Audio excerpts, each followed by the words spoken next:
നമസ്കാരം. ഈ കഴിഞ്ഞ ജനുവരി 5-ാം തീയതി നമ്മളിവിടെ പ്രൊഫസർ മിയാവാക്കി സ്മാരക ജൈവ പഠന കേന്ദ്രം, professor Miyawaki memorial live nature lab എന്നൊരു സംഗതി ആരംഭിച്ചു.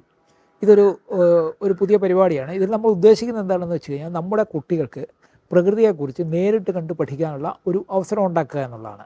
പലപ്പോഴും ഞാനൊക്കെ സ്കൂളിൽ പഠിക്കുന്ന സമയത്ത് ഈ ജൈവ മോഡൽ കിനാവള്ളിയും മറ്റും ഒക്ടോപ്പസിനെയും മറ്റും പിടിച്ച് സ്പിരിറ്റിട്ട് അതിനകത്ത് അതിൻ്റെ ഒരു ശരീരം അല്ലെങ്കിൽ ഒരു കടലിലെ ഏതെങ്കിലും ജീവി അല്ലെങ്കിൽ ഇതുപോലുള്ള ചില 1-2 മോഡലുകൾ, സ്പെസിമെനുകൾ ഇങ്ങനെയൊക്കെ കാണും.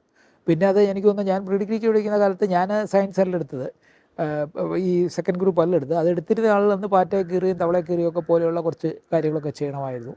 ഇതൊക്കെയായിരുന്നു നമ്മുടെ പ്രകൃതി പഠനം. എന്നാൽ ഇതിനപ്പുറം പ്രകൃതിയെ കുറച്ചുകൂടെ ജൈവികമായി അടുത്തറിഞ്ഞ് പ്രകൃതിയിൽ ഇടപെട്ട് എന്താണ് ഒരു ഫുഡ് ചെയിൻ, എന്താണ് ഈ ഭക്ഷ്യശൃംഖല, അത് ജീവികൾ തമ്മിലുള്ള പരസ്പര ബന്ധം എന്താണ്, ഇങ്ങനെയുള്ള കാര്യങ്ങളൊക്കെ മനസ്സിലാക്കി പഠിക്കാനുള്ള ഒരു സന്ദർഭം കുട്ടികൾക്ക് ഉണ്ടാക്കി കൊടുക്കുക എന്നുള്ളതാണ് ഈ ലൈവ് നേച്ചർ ലാബിൻ്റെ ഉദ്ദേശം.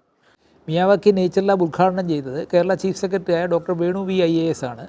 അദ്ദേഹം ചീഫ് സെക്രട്ടറി എന്നതിലുപരിയായിട്ട് വനം പരിസ്ഥിതി കാര്യങ്ങളിൽ താല്പര്യമുള്ള ഒരാളാണ്. വനത്തിലേക്ക് ട്രക്കിംഗ് നടത്തുകയും ഞങ്ങളിവിടെ മിയാവാക്കി വനം പലയിടത്തും വെച്ച് പിടിപ്പിക്കുമ്പോൾ അത് വന്ന് കാണുകയും അതിൻ്റെ ആ പ്രക്രിയകളെക്കുറിച്ച് സംശയങ്ങൾ ചോദിച്ച് മനസ്സിലാക്കുകയൊക്കെ ചെയ്തിരുന്ന ഒരാളാണ്.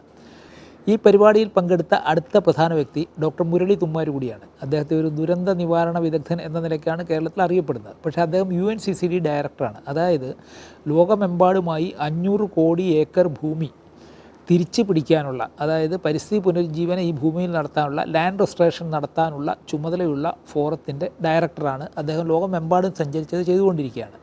ശ്രീ IB സതീഷ് MLA, അദ്ദേഹം കാട്ടാക്കട MLA ആണ്. അദ്ദേഹത്തിൻ്റെ ഒരു പ്രത്യേകത, നമ്മളീ പറയുന്ന ക്ലൈമറ്റ് ചേഞ്ചിനെ മുൻകൂട്ടി കണ്ടുകൊണ്ടുള്ള പ്രവർത്തനങ്ങളെല്ലാം തന്നെ അദ്ദേഹം കാട്ടാക്കട മണ്ഡലത്തിൽ നടപ്പിലാക്കിക്കൊണ്ടിരിക്കുകയാണ്.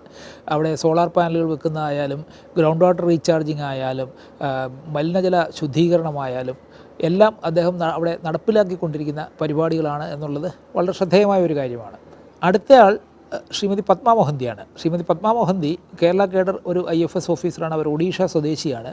ഇപ്പോൾ കേന്ദ്ര പരിസ്ഥിതി മന്ത്രാലയത്തിന് കീഴിൽ 4 സംസ്ഥാനങ്ങളിലെ പരിസ്ഥിതി പ്രവർത്തനങ്ങളുടെ ഏകീകരണം, അതായത് ഡെപ്യൂട്ടി ഇൻസ്പെക്ടർ ജനറൽ എന്നൊരു പോസ്റ്റ് ഇരുന്നുകൊണ്ട് കോമ്പൻസേറ്ററി അഫോറസ്റ്റേഷൻ, വനം നശിപ്പിക്കുന്നതിന് പകരം നിർബന്ധിത വനവൽക്കരണം നടത്തുന്നതിൻ്റെ പരിപാടികളുടെ ചുമതലയുമൊക്കെ ആയിരിക്കുന്ന, വളരെ വനവൽക്കരണത്തിനോട് 100% ആത്മാർത്ഥത കാണിക്കുന്ന ഒരു ഉദ്യോഗസ്ഥയാണ്.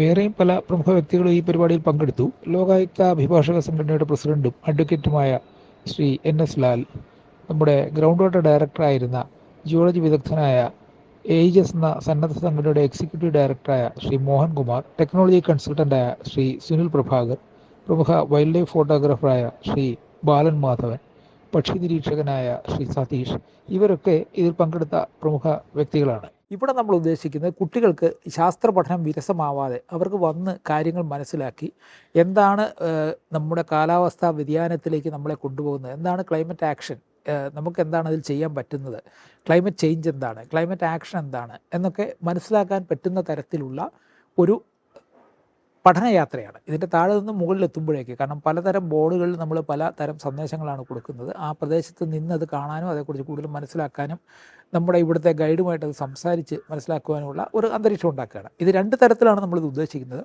ഒന്ന്, കുട്ടികൾക്ക് ഒരു ദിവസത്തെ ഒരു പരിപാടിയിലൂടെ പ്രകൃതിയും ഇതുമായുള്ളൊരു ബന്ധം അവർക്ക് പറഞ്ഞു കൊടുക്കുന്നു. രണ്ടാമത്തെ കുറച്ചുകൂടെ വിശാലമായ ഒരു പരിപാടിയാണ്. അതായത് കേരളത്തിന് പുറത്ത്, ഇന്ത്യക്ക് പുറത്ത് പ്രത്യേകിച്ചും ഒരു പ്രവേശനം, വിവിധ യൂണിവേഴ്സിറ്റികളിലോ കോളേജുകളിലൊക്കെ പ്രവേശനം തേടുന്ന വിദ്യാർത്ഥികൾക്ക് ഉള്ള ഒരു വലിയ വെല്ലുവിളി, അവർ സോഷ്യൽ സർവീസ് മേഖലയിൽ എന്ത് ചെയ്തു അല്ലെങ്കിൽ വോളണ്ടറി വർക്ക് എന്ത് ചെയ്തു എന്നുള്ളതാണ്. അതിനൊരു പ്രത്യേക മാർക്കൊക്കെ ഉണ്ട്.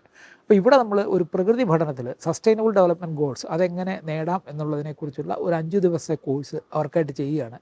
അപ്പോൾ അത് സ്വാഭാവികമായിട്ടും അവർക്കൊരു ഗ്രേസ് മാർക്ക്, ആ പ്രവേശനത്തിന് ക്രെഡിറ്റ് കിട്ടാനായിട്ട് സഹായിക്കും എന്നുള്ളതാണ് നമ്മളുടെ പ്രതീക്ഷ. അതെന്തായാലും ഒരു മെയ് മാസം 1-ാം തീയതിയോടെയാണ് ആ കോഴ്സുകൾ ആരംഭിക്കണമെന്ന് വിചാരിക്കുന്നത്. അതിൻ്റെ കുറച്ചുകൂടെ പ്രാരംഭ നടപടികൾ പൂർത്തിയാകാനുണ്ട്, അത് ചെയ്തുകൊണ്ടിരിക്കുകയാണ്. അത് കഴിഞ്ഞാൽ ഈ കോഴ്സ് 5 ദിവസത്തെ കോഴ്സ് ഇവിടെ വെളിയിലുള്ള കുട്ടികളാണെങ്കിൽ അവർക്ക് ഇവിടെ വന്ന് താമസിച്ച് അത് പഠിക്കാനുള്ളൊരു അവസരമുണ്ട്.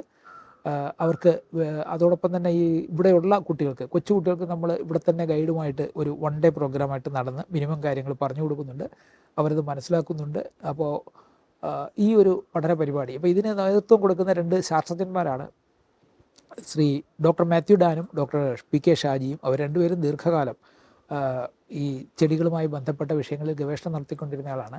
ഇവരെ രണ്ടുപേരുടെയും ഇൻ്റർവ്യൂ ഞാൻ നേരത്തെ ഇതിൽ അവതരിപ്പിച്ചിട്ടുണ്ട്. അപ്പോൾ അവരാണ് ഈ കോഴ്സ് തയ്യാറാക്കിയിരിക്കുന്നത്.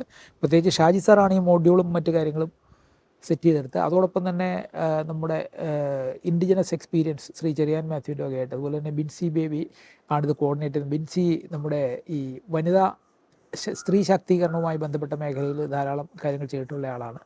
ഒരു വലിയ സംഘം ആളുകൾ ഇതിൻ്റെ പുറകിലുണ്ട്. ഗായത്രിയാണ് നമ്മുടെ ഇതിൻ്റെ കോഴ്സ് കോർഡിനേറ്ററായിട്ട് പ്രവർത്തിക്കുന്നത്.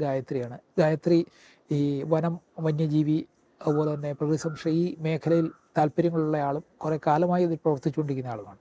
പിന്നെ പക്ഷിശാസ്ത്രം, പക്ഷി നിരീക്ഷണം പോലുള്ള വിഷയങ്ങൾ താല്പര്യമുള്ള ഒരുപാട് പേര് നമുക്ക് വേണ്ട ഇൻപുട്ടുകൾ തരുന്നുണ്ട്. അപ്പോൾ അവർ തരുന്ന നിർദ്ദേശങ്ങളും എല്ലാം കൂടെ കൂട്ടിച്ചേർത്തുകൊണ്ട് എന്താണ് പ്രകൃതിയിൽ മനുഷ്യൻ്റെ ഇടപെടൽ എങ്ങനെ ചുരുക്കണം, എങ്ങനെ നമുക്ക് പ്രകൃതിയെ തിരിച്ചു കൊണ്ടുവരാം, എങ്ങനെ കാലാവസ്ഥാ വ്യതിയാനത്തെ ചെറുക്കാം തുടങ്ങിയ കാര്യങ്ങളിൽ ഒരു പ്രാഥമിക പഠനം ഇവിടെ നമ്മൾ ഉറപ്പാക്കുകയാണ്.